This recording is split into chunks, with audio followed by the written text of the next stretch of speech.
Are you a high achiever? Do you love going all in, burn the ships, fully commit when it comes to your personal and professional pursuits? Now, while such focus may look good on social media or posters in the gym, there might be a better option available. Welcome to the Catalyst Health, Wellness, and Performance Coaching Podcast. I'm your host, Dr. Bradford Cooper, the Catalyst Coaching Institute, and today's guest is the best-selling author and the guru of groundedness, Brad Stulberg. His latest book, The Practice of Groundedness, moves us away from the shallow and superficial and into the deep and enduring, and the results that accompany such an approach. On the subject of enduring results, I just want to take a minute to thank you for choosing to spend part of your busy life with us each week here on the podcast. If you're new to the Catalyst community, a catalyst is utilized to help move things along, historically a chemical reaction, in a positive direction. Yet, and this is really important, the catalyst does not get used up in the process. That's what it means to be part of the Catalyst community. We strive to have a positive impact on the lives of family, friends, clients, and our community, while at the same time, not depleting ourselves. If that's you, or if you want that to be you, we're glad you're here. If we can help, please reach out. Results at catalystcoachinginstitute.com anytime, and we can set up a time to connect, or check out the website, catalystcoachinginstitute.com. Now it's time to be that catalyst with best-selling author Brad Stulberg on the latest episode of the Catalyst Health, Wellness, and Performance Coaching Podcast. Brad Stulberg, you guys know we have not had too many guests back a second time. Brad is, I believe, one of three over 217 episodes. So, Mr. Stulberg, good to have you. Yeah, good to be back. Trying to be a two-time champion of the pod. Love it. All right, let's jump right in. Title your new book. We'll have a link to it in the description. The Practice of Groundedness. There is so much depth in those four words. Pull back the curtain for us a little bit on what do you mean, the practice of groundedness? Groundedness, I define as the internal strength and fortitude to sustain you through ups and downs. It's about having a really strong foundation from which any striving emerges. And without that strong foundation, any kind of pursuit of success or ambition or going after big goals is going to be fragile, particularly when things don't go so well. So it's really a book about creating this strong ground, this strong foundation from which you can take off. Practice, because it's not a one-time thing. It's not something that you achieve. It's not a switch that you flip. It is an ongoing game of nourishing and tending to this foundation. You can almost think of it like a big old oak tree. And it's beautiful. It has a big overstory, a thick trunk. But what's actually holding that tree to the ground is the root system. And you don't see the root system. And if you don't take care of the root system, if you don't water those roots, eventually everything up above becomes fragile and falls apart, particularly when the wind's blowing really strong. And we humans, we're the same. So I think a lot of people see the title or they're like, oh, but man, I want to go all in. Like, I want to do the big stuff. You're not saying that. Your description right there, big oak tree, it's kind of cool. But the key to that is the roots first. Bingo. You can't do the big stuff unless you have that solid foundation. Okay. I love nature metaphors. We are a part of nature. I don't think that we're separate from nature. Sure. So it's very instructive. All the things that we think are big and beautiful have these foundations. Mentioned big old trees, beautiful mountains, animals that come from packs. Well, the pack is the foundation. So we're the same. And I think we lose sight of that really easily. We chase the bright and shiny objects. We focus on the peak of the mountain or the crown of the tree. And when everything's clicking, that's fine. But if things get tough or we're really trying to play the long game, it doesn't work out. It becomes unsustainable. All right. So a lot of rabbit trails I want to chase here, but let's start by just talking about the way that you value, and I love the wording, presence over productivity and accepting progress as non-linear. That's a big one. And the long-term values and their role in this whole thing. As you're out there sharing this message, as you're talking to folks, as you're doing speeches, what is some of the pushback? What are some of the walls that you're hearing from people or kind of feeling from people as you talk this stuff through? So the biggest pushback is that it is extremely hard to practice groundedness in our current ethos. So the current ethos is all about speed over patience, distraction and novelty over presence, going at it alone in efficiency over community. I could go on and on. It's like every element of groundedness and what it takes to develop that foundation is counter to the culture that we're in. And all that I can say is that, yeah, that's true. And that's all the more reason to try to practice this, because you need to more than ever. But yes, it requires swimming upstream in the current culture.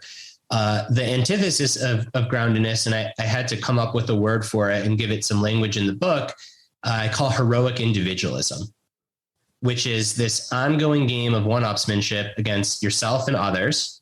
So you're constantly trying to beat yourself. You're constantly trying to beat others, where measurable achievement is the predominant way that you view success. And the goalpost is always 10 yards down the field. So wherever you think you want to go, you get there and you're not yet fulfilled. And you're doing it in the most efficient, productive way possible. You're pounding it out. You might be conventional by successful standards, but on the inside, you don't feel great. And that is very much the culture that so many people operate in, both professionally and personally. And what groundedness says is, hey, there's a better way to do it. And that's what this book ultimately is all about. So you mentioned these three things: presence over rote productivity. So rote productivity, doing stuff for the sake of doing stuff, more, never enough.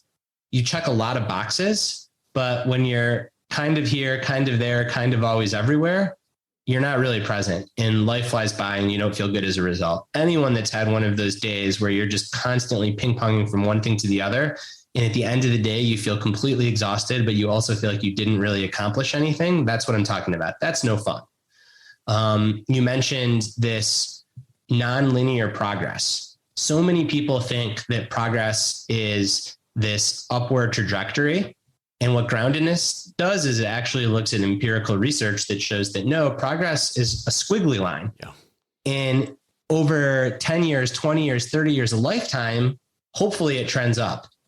But day to day, week to week, even year to year, you see these dips, and we have to accept these dips and work with them and not resist them.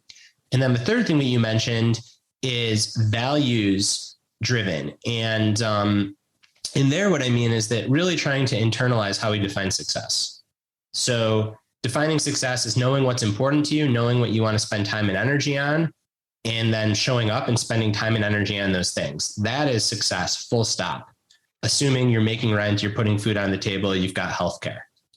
Success is not a fancy watch. It's not a promotion. It's not necessarily a bigger paycheck.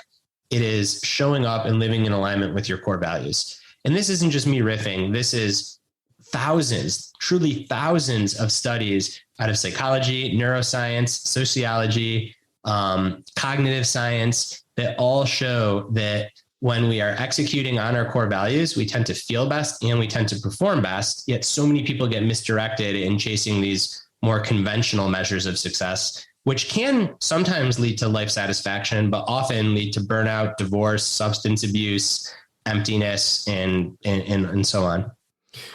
Okay, so we run the Catalyst Coaching Institute. You're an entrepreneur as well with your writing and your speaking. So kind of easy for you and I to go, yeah, that's awesome. Let's be in alignment with our values. What about the person, and I worked in corporate America forever, the person who you got to be there at 7:50, you're done at 5:45, you hop in the car. Like how does that person take this guidance and say, yeah, dude, easy for you to say, but you don't get my life. I've just got to grind it out. Well, let's talk about grinding it out is what not to you, but that's what I'd say to the person. And I would ask that person what assumptions they're making. So do you actually have to get there at 7:45? Or is that just the way that things have always been done? Do you have to have 8 hours of back-to-back-to-back meetings? Or what would happen if you just started saying no to stuff? And I think that there is a lot of storytelling that happens in so-called big corporate America, where everyone says that, but everyone's miserable. And all it takes is a few people to actually say, nope, I'm not going to meet. This meeting's pointless.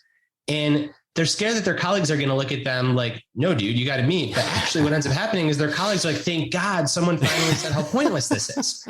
So I do think that, yes, there's some inertia. And yes, for people working in big corporations, there might be a little bit less autonomy. But I think that these corporate narratives and cultures are just a combination of what a bunch of individuals believe. And if something makes no sense and you start doing things another way, and not like an asshole, but gradually, incrementally bringing other people along, that's how you change cultures. So I really try to question those assumptions. And then if you do all that and nothing changes, well, then you've got to ask yourself the hard question of, is this the right place for me? Right. And now more than ever is a better time to pivot, right? It is a worker's market, particularly in knowledge work. Well, and you made the point that when you're doing this, you're actually accomplishing more. That's not what you set out to, but that's what happens. So as employers look at that and say, wow, Sally's doing this stuff and she's actually getting more done than she did last year. That's going, hopefully, to the leader that's tuned in, going to result in encouraging that more. Or less and better, right? So it could be more and better, but it could also be you're getting less done, but what you're doing is better, more meaningful. And I think that this is also, I know that you have a lot of corporate leaders in your audience. It's about figuring out the time horizon. So oftentimes what is optimal in a given day, week, or year, and what is most efficient in a given day, week, or year is not at all efficient over a decade. So if you want to be really efficient in a year, you define your targets and every hour is as productive as possible towards those targets. Well, that's great. And you will crush that year. But 5, 10, 15 years down the road, when the environment changes, you'll have no creative ideas because everyone will have been so focused on what's in front of them. Now, the flip side is just to tell people to do whatever they want and be creative. Well, then you won't hit any of your near-term targets. But what I argue is the balance has shifted so much to near-termism, to heroic individualism, to measurable success right now, that both as individuals and as organizations, we can perform really well day to day, week to week, year to year. But once you get beyond 2 years, 3 years, you start to burn out. Again, both individually and organizationally, you see a lot of turnover. If you're an organization, if you're a person, you start to become exhausted and anxious. So it's a big part of it asks that also we are very clear about timescales. There's nothing wrong with wanting to be efficient on a 1 year timescale, but then let's not say that we prize efficiency. Let's say that we prize efficiency for 1 year. Because I argue that efficiency over 5 years, 10 years, 20 years looks a lot different. I mean, think of it like this, Brad. If you wanted to totally optimize and crush one day, you'd work 24 hours. You'd have some Red Bull and coffee, and that would be the best output. If you wanted to totally optimize and crush 1 week, you could probably do 20-hour days. Red Bull, coffee, 2 naps. But is that an efficient or optimal way to work for a year or 2 years or 5 years? Of course not. Right. So it's really important to be clear about timescales, and groundedness asks you to play the long game. Okay, so that leads right in. You've got a quote, go for broke and you end up broken. Consistent small steps lead to big gains. This is a consistent part of your message. Frankly, it makes sense logically, but it's not the message we hear. And it's even the phrase heroic individualism. People are and like, a lot of people like that's it. Cool. Like, oh yeah, we got to get out there and Rocky and Avengers and whatever. What's the story? Why isn't that message getting I mean, it is now with you, but prior to you, why isn't it getting traction? Well, all right, I'm going to go meta for a bit. All right. And we're not talking Facebook here. No, we're not talking Facebook. We're talking like thinking about thinking. So thinking, not talking about how we got here, but talking about the how behind the how we got here. And I think a lot of this, and not to sound like one of these, I don't want to use the word, there's not a right word, but I believe generally in like free market capitalism, I think it has potential to be a really good system. Okay, I'm with you. I also think that what I'm going to call consumerism or consumer capitalism has completely reinforced this idea of heroic individualism. So you watch any commercial for anything, and the people are beautiful, they're smiling, they're having fun. Cat litter, detergent, a watch, a fancy car. what it tells you is not this thing is going to be effective in work. It tells you that if you have this thing, then you too will be happy, smiling, in a wonderful marriage, handsome, cool, so on and so forth. So it sets up this message that you don't have this. And in order to get this, you need to buy something, which is about working more, making more money. So then you buy the thing and you don't suddenly feel fulfilled and you don't suddenly feel great, at least not for a long period of time. Sure. We know this. Behavioral scientists call this hedonic adaptation. I'm sure you've had prior guests talk about this. Yeah. You get a little blip and then it goes back. So we get stuck on this treadmill of thinking that in order to feel enough and to feel fulfilled, we need more, more, more. And we're just constantly chasing that next thing. And as a result, we're moving at warp speed and we're never really being present where we are. So we feel totally unmoored, the opposite of groundedness. And when you have a system that's built on creating like a mindset of scarcity and needing more to be fulfilled, well, it's no wonder that we're in this heroic individualism game. So once your basic needs are met, which I define, and there are a couple definitions, but I define this as you are not imminently concerned about shelter, food, healthcare, or acute safety, then we know that what actually matters for happiness and performance is some level, of autonomy. So control over what you do, mastery and presence, caring about it, being there for it, and community and belonging. And those are the things that I think I wish that more people would quote unquote optimize on.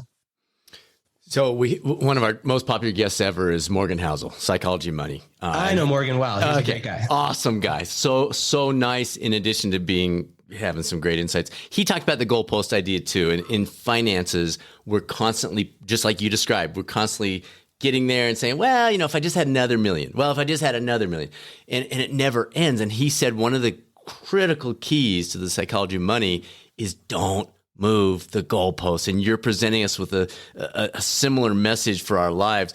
Are finances a big part of that initial process with that? Once you get that laid in, it gives you more options?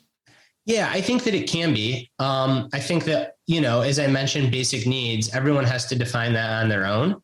So if shelter for you means a mortgage on a $10 million house, well, sure, then that's shelter for you. And you might need to meet that, or you consider downsizing your house so the mortgage gets smaller.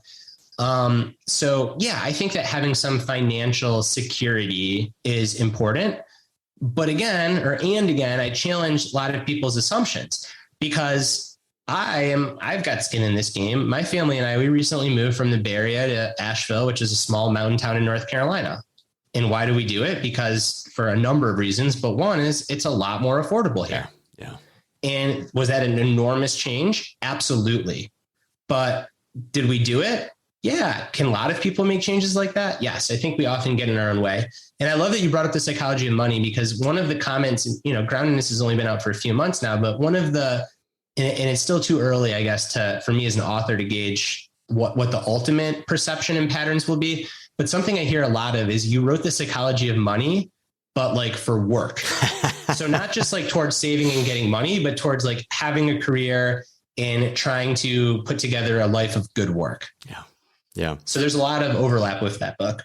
Well, and it does just seem like, and I love that you are living this out in the things you're doing with your family, but it seems like once you've made that move, you now are able to step back. You're not, the treadmill slowed from a 6-minute pace to a 7:30. And so now you can make different decisions. So I love that. What led you to focus on this subject? Any left turns from your prior book, Peak Performance, where as you were getting into this thing and you were doing your research, where you said, "Oh, wait, that's a little different than what we talked about earlier"?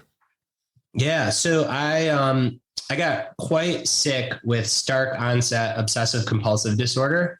I had no history of mental illness, none in the family, at least not that I knew of. And shortly after Peak Performance came out, OCD, which is a big, ugly beast. It's not just about having a neat desk. If you were to see my desk, you'd know that that's actually not the case. It's a pretty unrelenting combination of anxiety and depression. And that totally blindsided me and completely shook the ground from underneath me for the better part of a year. Wow. So when I was going through that, I wasn't thinking about anything other than getting through. Right. Once I started to get to the other side of that, I became interested in, well, what are some of the things that I could have been doing better? What are some of the things I learned in the process? And Peak Performance, my first book, is a book for when everything is clicking, and it's 100% defensible. And I think it's the best book for when everything's clicking. And those are important tools to have. But what about for when things aren't clicking? Or what about for when you're not sure if the ground that you're on is really solid? And I started this book. Everyone thinks this is a pandemic book because now collectively, a lot of us feel like the ground's not solid. Sure. But this book was sold and written before the pandemic, because in my personal life, I kind of had this pandemic of sorts. Right. And now it just so happens that collectively we're going through a pandemic. Wow. And folks, if you're not following Brad on Twitter, you got to follow Brad on Twitter. And you're so honest, and you've shared some of that. And I think that's part of why people are on board is they're saying, hey, he's not just, up in his 18th floor tower writing these books. He's like going through this stuff. So it makes it so much more authentic. Speaking of authentic, the word hacks, you and I both hate this thing. Wellness hacks, life hacks. What's the deal on this term? Like, it's everywhere. And as far as I know, the original idea of a hack is somebody who can't bring it. Like, they pretend to bring it, but they can't really. So why is this term such a thing? I wish I knew. I think people always want something for nothing. And this notion of like a shortcut or an easier way to get the big result, that's a clickable article, man. A lot of people want it. And you know what? If any of them work, there'd be nothing wrong with it. I got no problem with shortcuts and easy paths and not exerting effort, but my short history of trying these things and studying these things show that like very few, if any of them works. You want to talk about hacks that work? And I would have said this before COVID, so this isn't meant to be political, but vaccines, that's an effective hack. The combustion engine, effective hack. Getting from like a car is a lot better than a horse wagon. That's a hack that works. But this notion of like hacking your life or whatnot, there aren't too many that are really there. And it's not to say that there aren't some. There are some really evidence-based quote unquote hacks. Like caffeine for a lot of people is a big ergogenic aid. It's easy, it's cheap, right. It has like no real health side effects unless you have hypertension that we know of. And it absolutely can help you focus and get in the zone. So that's a hack. But the fact that I'm pausing to have to think of other examples just goes to show that they're pretty few and far between. Yeah. All right. So obviously we all want to. I will say one more thing to give this historical grounding. Sorry, it just popped into my mind on hacks. The fountain of youth has been around for over 2,000 years. And the concept is you go to this fountain and you touch the water or you drink the water or you swim in the water and then you'll live forever or aging will slow down. So hacks are not new. 2,000 years ago, people thought there was a hack for aging and it was going to this fountain and touching the water. Yeah. And today it comes in the version of a supplement with 1,000,000 promises. Right. Or a specific way of working that's supposed to solve your depression and fix your marriage. But they're all the fountain of youth concept. It's just go do this thing and then we'll reverse biology or we'll reverse psychology. And again, outside of a few very particular examples, they don't work. All right. Sorry. I just wanted to throw that in because it is a recent term, but the psychology behind it is as old as recorded history. It is, no doubt. We're looking for that short-term, quick fix. So that actually leads nicely into my next question. That's not the sauce you're selling. You're not selling the immediate results. So how do you help us keep that long view as our focus? Because it's as I'm talking to you, as I'm preparing for our interview, as I'm reading your books, it makes sense. And I'm like, yeah, Brad's got it dialed here. This is awesome. And then the immediate results, it's that siren song of, but. So how do you help us keep the long view as our focus? Well, it's a practice. That's what I said. I come back to that, right? It's not get grounded. It's not you're grounded. Grounded today. Grounded today, grounded tomorrow. It's an ongoing practice. And the best thing that you can do is pay attention to when you get off the path and how it makes you feel. And then if it doesn't make you feel as good, then you get back on the path and you just do that over and over and over again. And the goal being that the times you fall off decrease and the intensity of those falls lessens a bit. So maybe you go from being in the heroic individualism mindset 90% of the time to 80% of the time the first year. That's a win. Maybe the third year, you're 60% grounded, 40% unmoored. That's a win. And then you go 70-30, and then you relapse because you have an infant or someone in your family gets sick. So it's not about being perfect. It's about practice, practicing the mindset, practicing the skills and qualities behind it. And how do I know I'm 80 or 60 or 50? Like, are there some triggers? Are there some, you were talking about, see how you do as you improve. Do you notice this or that? How would I know that that's the part I forgot? So I think that the biggest way to kind of gauge one's groundedness is very much internal, and it is how you feel at any given moment. So when you are doing the thing, are you totally immersed in the thing, or are you thinking about something else? And the thing can be eating dinner with your family. It can be working on a memo. It can be giving a presentation. It can be leading a meeting. It doesn't matter. But are you in the moment? Are you engaged and immersed? Or is your mind thinking about the next thing, or thinking about what other people think, or thinking about what you're falling behind on? So that's one. Okay. And then the other is this notion of the difference between excitement and ease. And excitement is like a very high dopamine state. Like, you're super stoked. I'm going to record this podcast. Everyone's going to listen. People are going to buy my book. People are going to sign up for Catalyst. And it feels good-ish, but it also kind of feels like anxiety. Like, it's an aroused state. Your shoulders are kind of up. Your face must be scrunched. It feels like you're in a rush. Versus ease, which is, I'm here, I'm having this conversation, I'm enjoying it. That, to me, is a much more sustainable, better feeling. And having language for that, I think, is so important. The difference between excitement and ease. Ease, you are grooved into your chair, doing what you're meant to be doing or doing what you want to be doing in that moment. Excitement is kind of like an addict, like you need your next hit. And again, heroic individualism, the current ethos, sets us up to really be on that excitement, needing that next hit path. And it takes some unwinding to get to a more easeful path where maybe you're walking at the same pace to the same destination, but it sure feels a lot different. You can think of two mountain climbers going the exact same pace to the peak of a big mountain. And one climber is constantly thinking about getting to the top, worrying about what will happen if they won't, picturing the selfies they're going to take up there, texting their friends, immediate updates of their path, wanting their friends' validation. And the other climber is just climbing.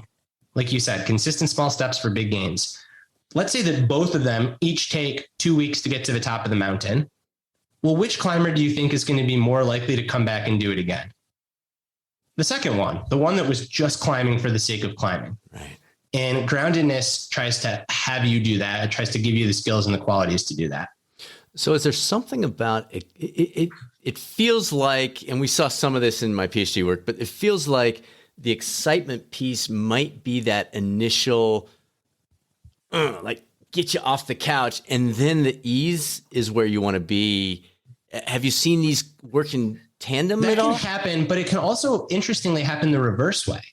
Whereas you get into something from a state of ease because you genuinely enjoy it. Okay. But then you start to get good, and then people start paying attention. And then you get some results, and then people are talking about it, and people are telling you how great you're doing. And then you get hooked on that excitement. Right. So sometimes excitement does get you off the couch, and it's like, man, I got to crush this inspirational video, inspirational talk. And then you want to groove in. Sometimes it's the opposite, and you're just doing something because you love it. And then suddenly the world encroaches on you and tries to intensify the pace or tries to connect your identity to the thing. And that's really hard for entrepreneurs in particular, because oftentimes, like, when you're building something, it can feel like it's an extension of you.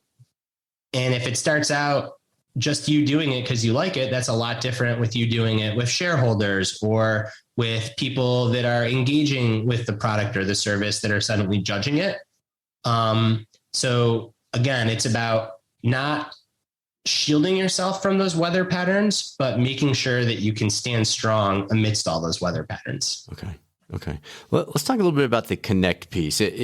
We talk a lot about in Catalyst of move, fuel, rest, and connect being the 4 cornerstones of health, wellness, performance, et cetera. But the connect piece is the one that most people will put on the back burner.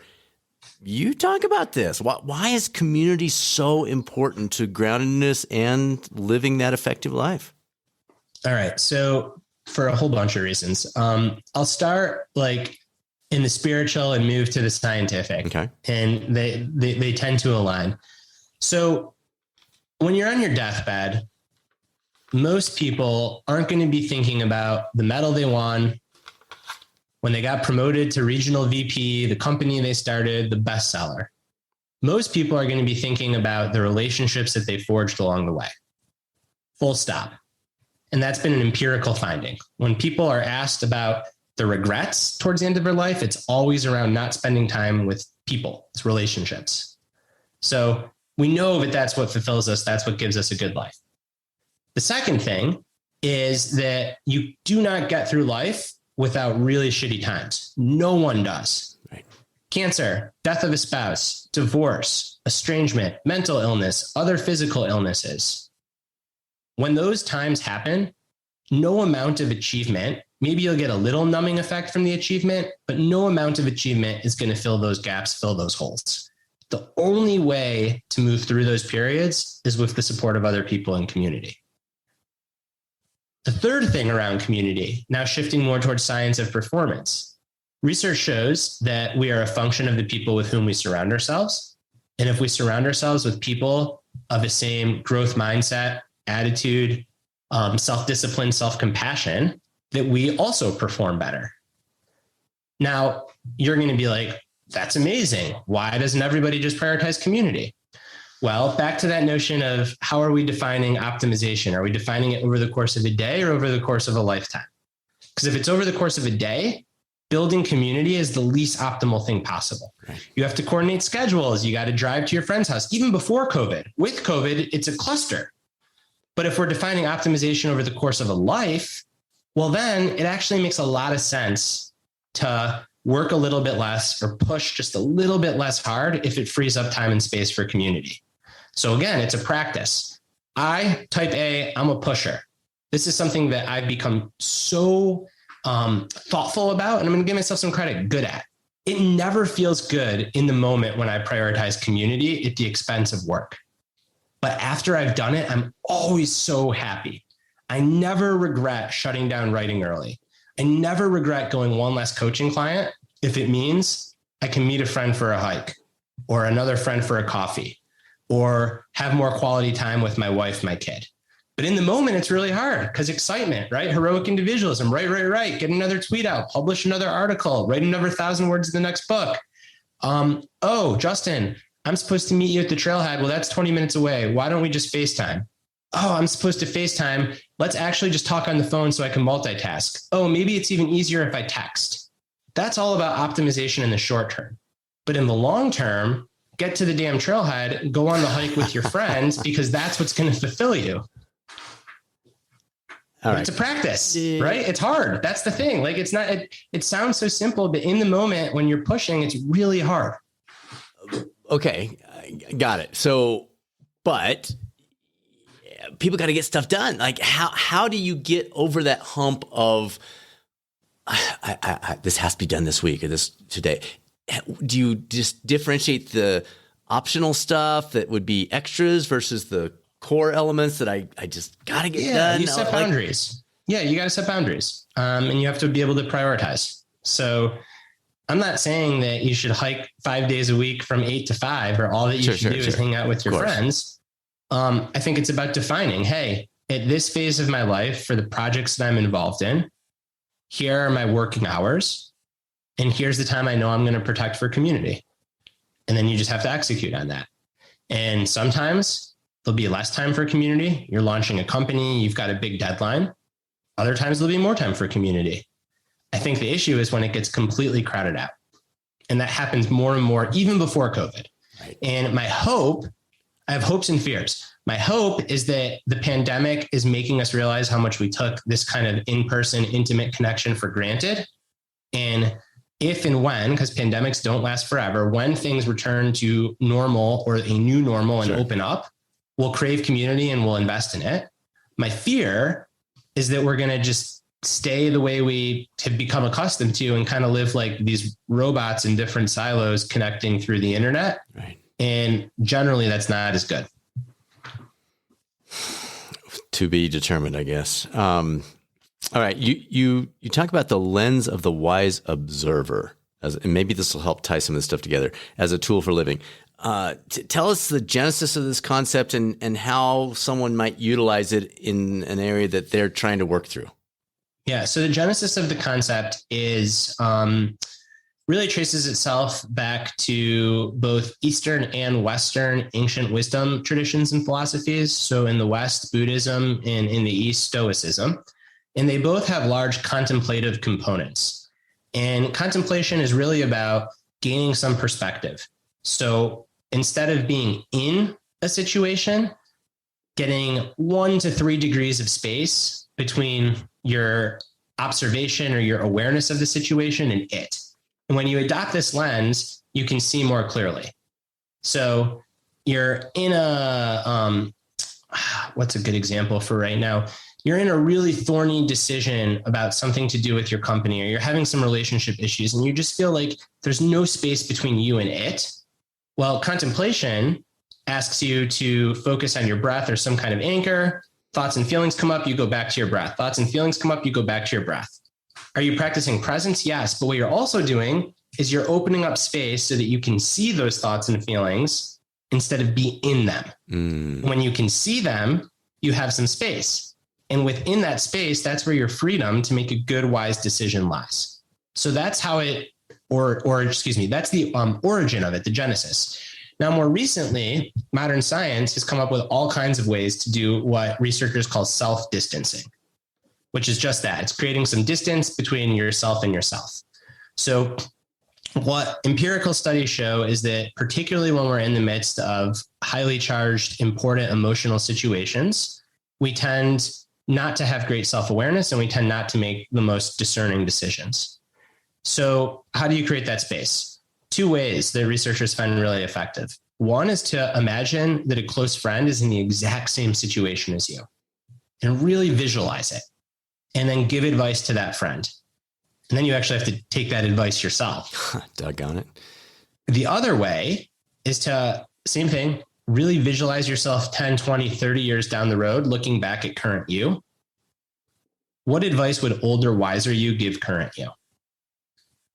So, I really don't know whether I should keep pushing hard to launch this next round of funding or be there for my kid.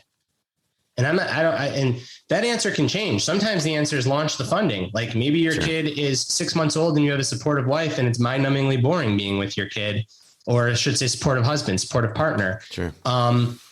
That's great. But maybe your kid's about to go to college. But the point is, it doesn't matter. It's going to be different for everyone. If you're imagining giving advice to a friend coming you, asking you what to do, you'll generally make a wiser decision than if you're just going through it yourself. You see this all the time with athletes trying to train through injuries. Yeah. So athletes can be really stupid and they'll go train through injury. And then you ask them, well, imagine that your training partner is like hobbling down the stairs because it hurts too much to walk to go do a hard running workout. What advice would you give Rachel, your training partner? Yeah. And then Sherry says, you know what I tell Rachel? I tell Rachel, like, it's okay. You can deviate from the plan. Better to take a few days off now and a few weeks or months off later. And then it's like, well, why are you going to do the workout? You got to follow that same advice. Right. No, that's excellent. So I don't have this question formatted very well. So talk me through this a little bit. It almost feels like there's 2 different, totally exaggerating this, but 2 different camps. There's the group that needs to just like get something productive done with their life. They're too busy on Instagram and Facebook and messing around and blah, blah, blah. And then there's the folks that I think you're primarily speaking to, of the high performer, trying to be an overachiever, rugged individualist, et cetera, does this have an application to the group that, frankly, they're too far on the other extreme of just, yeah, life will take care of itself, I'm good? Or does this really need to be digested by the person that's burning that candle?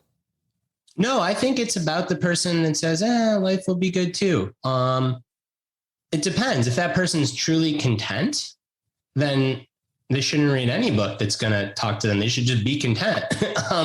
But if that person's sensing like, maybe it'd be nice to feel a little bit more energy, or maybe I wish that I had a little bit more spark, or maybe I wish that I derived a little bit more meaning from my work or my relationships, then this book is going to do that too. Because this isn't a book about checking out and going to a monastery. It's a book about building a really intense, rich, textured life that is also grounded.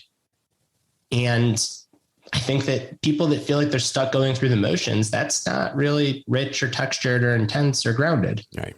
Or contributing. Yeah. Yeah. Good. All right. Last one, Brad. I really appreciate it. Besides reading your book, and we'll have a link to it so people can easily access it in the description here. But for the person who's spent a lifetime, or at least current phase of life, chasing the shiny objects, life squirrels, et cetera, what would you suggest to get started integrating groundedness?